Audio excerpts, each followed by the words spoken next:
Class 10th. Next chapter is acids, bases and salt. बहुत important chapter है. Day to day हम बहुत सारे एसिड से एक्वेंटेंसेस होती रहती है हमारी. बहुत सी चीज़ों में नेचुरल एसिड्स मिलते हैं, बहुत से हमारे बेसिस रिएक्शन होते हैं. कुछ हम हिस्टोरिकल ग्राउंड्स इसके देख लें. इसका मतलब होता है, ये एक लैटिन वर्ड से निकल के आया है. वर्ड क्या था? एसिडस. मीन्स एसिड वो चीज़ होती है जिसका टेस्ट कैसा होता है? सोर. और बेस वो चीज़ होती है जो कैसी होती है? सोपी. सारी बात समझ में ध्यान रखना. एसिड हमेशा क्या करेगा? It will turn blue to red and base will turn red to blue. Litmus solution की हम बात कर रहे हैं. अगर हम कहें तो बहुत सारे कंसेप्ट हैं एसिड और बेस के. एक जो प्रिंसिपल बेसिक कंसेप्ट था जिसके बेसिस पे सबसे पहली बार एसिड और बेस को आइडेंटिफाई किया गया था, वो अरेनियस का कंसेप्ट था. और उसने क्या बताया था कि एसिड वो चीज़ है which gives hydrogen ion in its aqueous solution and base is a thing which gives hydroxyl ion in its aqueous solution. तो ये एक बेसिक जिसको हम कहते हैं डिस्टिंक्शन है एसिड और बेस के बीच में, जो आज भी चलता है. लेकिन जैसे जैसे आप हायर क्लासेस में जाओगे, इवन अभी भी कुछ चीज़ें में आपको देखोगे कि बहुत से ऐसी चीज़ें हैं जो एसिड की जो बेसिक अभी डेफिनेशन हमने आपको बताई कि वो चीज़ जो हाइड्रोजन आयन दे, वो हाइड्रोजन आयन कैरी ही नहीं करता अपने साथ, फिर भी वो एसिडिक प्रॉपर्टी शो करता है. खैर that is a different issue. वो इलेक्ट्रॉन्स और प्रोटॉन्स के बेसिस पे हम लोग डिसाइड करते हैं. लुईस का करेक्टर था. लुईस एसिड्स एंड बेस कहलाते हैं. इसके अलावा ब्रॉन्स्टन के कंसेप्ट थे, वो नेक्स्ट क्लासेस में आप पढ़ोगे. लेकिन हमने सिंपल का बात करी कि एसिड्स वो चीज़ है which gives H plus ions in its aqueous solution. यानी जब भी इसका एक्वस सॉल्यूशन होगा वो क्या देंगे? Hydrogen ion. बेस हमारे क्या देंगे? OH minus ions in its aqueous solution. अगर हम कह रहे हैं HCl है तो इसमें आयनाइजेशन होगा. HCl जब भी वाटर के साथ रिएक्ट करेगा क्या बनाएगा? ये आपका H3O प्लस बनाएगा और क्या निकाल देगा? क्लोराइड आयन निकाल देगा. कैसे बन रहा है? ये हाइड्रोजन आयन इसके पास आ रहा है. अगर आप ऑक्सीजन को देखें तो ऑक्सीजन के वैलेंस इलेक्ट्रॉन जो होते हैं वो कितने होते हैं? 6.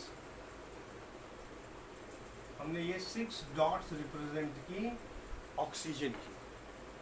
अब दो आपके क्या होता है? हाइड्रोजन एटम आगे कंबाइन करते हैं. अब ये देखिएगा ध्यान से, हाइड्रोजन का ड्यूप्लेट कंप्लीट हो गया, ऑक्सीजन का कुछ साइज बड़ा हो गया और ये वाला ड्यूप्लेट कंप्लीट हो गया. और इसी के साथ ऑक्सीजन का भी ड्यूप्लेट कंप्लीट हो गया. यानी हम क्या देख रहे हैं? 2 बॉन्ड है इसमें हाइड्रोजन के और 1 और 2 अनपेयर्ड इलेक्ट्रॉन है. जब ये H प्लस आयन आता है, ये क्या करता है? पूरा एक लोन पेयर डोनेट कर देता है किसको? हाइड्रोजन को. और एक लोन पेयर बन जाता है. यानी हमने क्या कहा? और पॉजिटिव चार्ज आ जाता है इस पर, क्योंकि ये पॉजिटिव चार्ज हाइड्रोजन आयन अपने साथ कैरी करके आ रहा था. तो व्हाट वी हैव सीन कि इट हैव 2 लोन पेयर्स. अच्छा याद रखना, हम बार बार लोन पेयर वर्ड यूज करते हैं. लोन पेयर का मतलब क्या होता है? Number of unbonded electron pairs. यहाँ पे देखो तो ये भी कहीं बॉन्डिंग में नहीं पार्टिसिपेट कर रहा है और ये भी नहीं कर रहा है. जबकि ये हमने किस में देखा? वाटर में. जबकि हम बात करें हाइड्रोनियम आयन की, इसमें कितने लोन पेयर्स बच रहे हैं? Only 1 lone pair. As 1 lone pair is donated to what? H plus ion.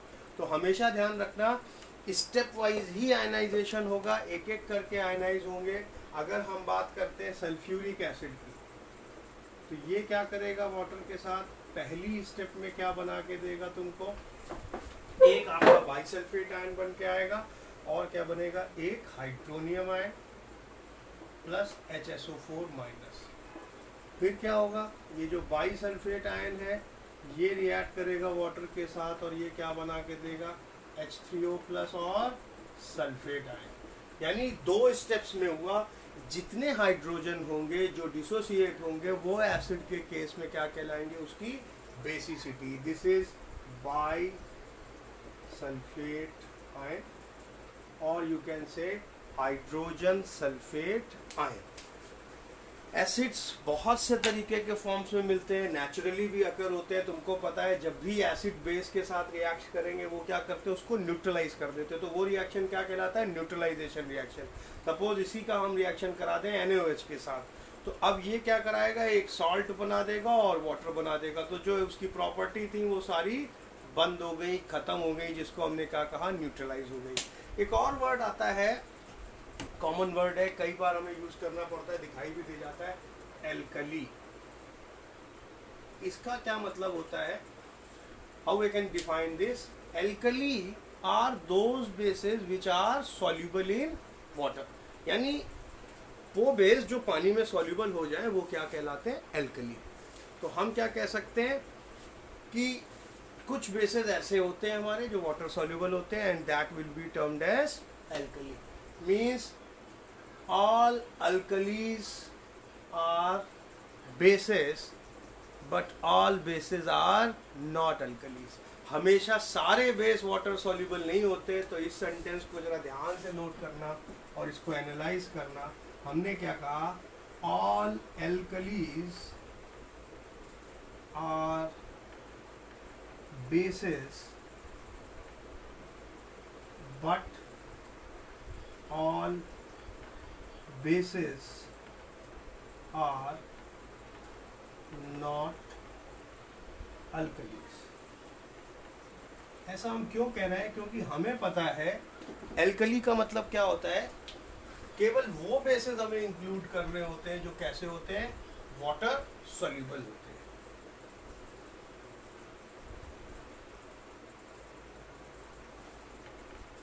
ठीक है, तो नोट कर लेना। अब कुछ हम लोग सोर्सेज देख लें। अगर हम बात करें तो जो हम पढ़ते हैं विटामिन सी, आजकल बहुत इसकी रिक्वायरमेंट पड़ रही है।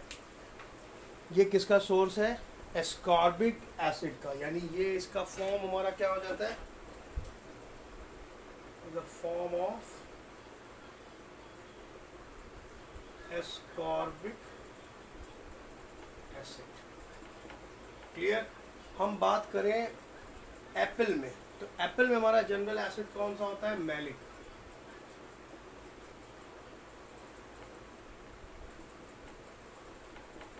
एप्पल में हमारा कौन सा एसिड हो गया, मैलिक एसिड। यहाँ देखिए कुछ नेचुरली अकरिंग एसिड्स की लिस्ट हमने बना ली है, इसको आप नोट कर लें। हमने क्या कहा, विटामिन सी किसका फॉर्मेट होता है, एस्कॉर्बिक एसिड का, यानी विटामिन सी के फॉर्मेट में हम क्या कंज्यूम कर रहे हैं, अपने कंज्यूम कर रहे हैं एस्कॉर्बिक एसिड। एप्पल में क्या होता है, मैलिक एसिड। ऑलिव ऑयल घरों में कई बार यूज होता है, it contain oleic acid. Fats में स्टेरिक एसिड होता है, लॉन्ग हाइड्रोकार्बन की चेन है। अगर हम टैमरिंड की बात करें, ग्रेप की बात करें, एप्पल की बात करें, इसमें मैलिक, एप्पल में पर्टिकुलरली मैलिक के अलावा एक और कौन सा होता है, टार्टेरिक एसिड। और ग्रेप्स में एक इम्पॉर्टेंट एसिड है आपका सक्सिनिक एसिड। विनेगर में आपको कौन सा एसिड है, acetic acid. Strings of ends और बीज में हम क्या देखते हैं, फॉर्मिक एसिड या phosphoric acids. Rancid butter is having butyric acid and the सोर मिल्क, फटा हुआ जो दूध है हमारा खराब हो चुका है, उसमें क्या होता है, लैक्टिक एसिड। दूसरी बात ध्यान रखें कि जो हमारा माउथ में अगर हमारा कोई शुगर है, उसकी हाइड्रोलिसिस शुरू होती है, ब्रेकडाउन शुरू होता है, पीएच हमारा कितना मेंटेन्ड है वहाँ पे 7। कोई भी चीज़ है एसिडिक है तो उसका पीएच कितना होने लगेगा, बिलो 7, और अगर बेसिक है तो अबव 7। अगर हमने कहा एग्जैक्ट 7 है तो उसको हम क्या कह देंगे, न्यूट्रल। पीएच एक वैल्यू है जिसका मतलब क्या होता है, पोटेंसी ऑफ हाइड्रोजन। तो वो वैल्यू हमें डिसाइड करके देती है कि ये है क्या चीज़, आइदर एसिड है कि बेस है। तो हमने क्या बात डिस्कस कर रहे थे कि अपने माउथ का पीएच कितना, it is 7, but when certain thing, certain sugar has been there, कहीं पे हम खा लेते हैं तो उसका ब्रेकडाउन शुरू होता है, उसमें कुछ बैक्टीरिया रिलीज करते हैं, कुछ एसिडिक कंडीशन जनरेट होती है, लैक्टिक एसिड और number of acids have been going on there. तो उस समय अगर हमारा पीएच कितना हो जाएगा माउथ का, if pH of mouth falls below 5.5 then it will start what, ध्यान रखना, it will start tooth decay, दांतों में सड़न होने लग जाती है। इसी तरीके से अगर रेन है हमारी, जो नॉर्मल रेन आ रही है, if pH of rain is 5.5 और बिलो, तो उसको हम क्या कह देते हैं, एसिड रेन। हमेशा जो नॉन मेटालिक ऑक्साइड है वो जब आपका वाटर के साथ रिएक्ट करता है तो वो क्या बनाता है, एसिड फॉर्म कराता है। यानी हम क्या कहते हैं, non metallic oxides are acidic in nature, whereas metallic oxides are basic in nature. आप कुछ भी एसिड्स उठा के देखेंगे, उनमें जैसे हम बात करते हैं सल्फ्यूरिक एसिड की, तो वो क्या है, SO3 सल्फर ट्राईऑक्साइड जब वाटर के साथ रिएक्ट कर रहा है तो it is forming what, sulphuric acid. Next उसमें हम यही देखेंगे कि कौन किसका एसिड एनाइड्राइड है, और एसिड्स का एक ब्रॉडर क्लासिफिकेशन चेक करेंगे, कितने तरीके से हम एसिड्स को डिवाइड कर सकते हैं। क्लियर? तब तक इसके नोट्स कंप्लीट कर लें। Good day.